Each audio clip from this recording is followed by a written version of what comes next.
Um, we'll move on to Pac-12 matchup. Big matchup with the crosstown rivals, number 7 USC and number 16 UCLA.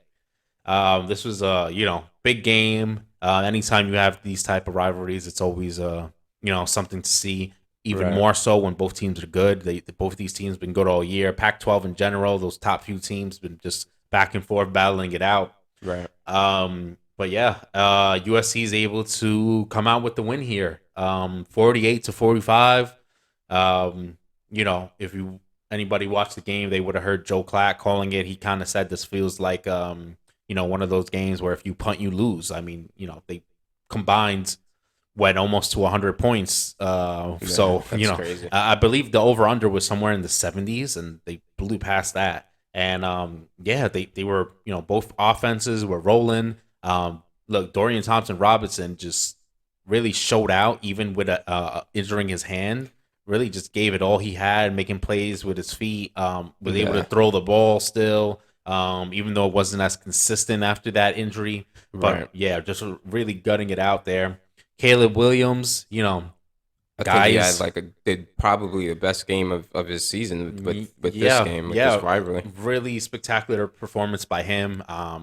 He's the guy where sometimes as a not a fan of like UFC per se, Right. someone just watching UFC to see like how they do and things like that. Um, and Caleb Williams as well, kind of neutral on him as well. Like obviously, he's a great quarterback, but sometimes the way he acts, even sometimes in this game, he's kind of arrogant, comes off. You know what I mean? No. Not that I don't like players celebrating or things like that, but sometimes it just feels a little bit over Too the much. top. Yeah. But skill wise, I mean, there's no question. I mean, this Yeah, guy's he has a throwing, great skill set yeah, as a great skill quarterback. set. He's able to, sneaky little type of evasion in the pocket, still able to use his feet and had a cannon for an arm that he could also make all the throws with and put the ball right on the money. And Yeah. I think um, the thing that stands out with him from what I've seen just throughout the year is also like, I mean, you talked about his pocket presence and how he's able to step up and do things, obviously evade, but um, a lot of quarterbacks, aside from him and Bryce Young steps into the pocket, makes a throw, and lives with whatever's going to come to him, whether that's a linebacker blitzing, whether that's a D lineman pressuring him.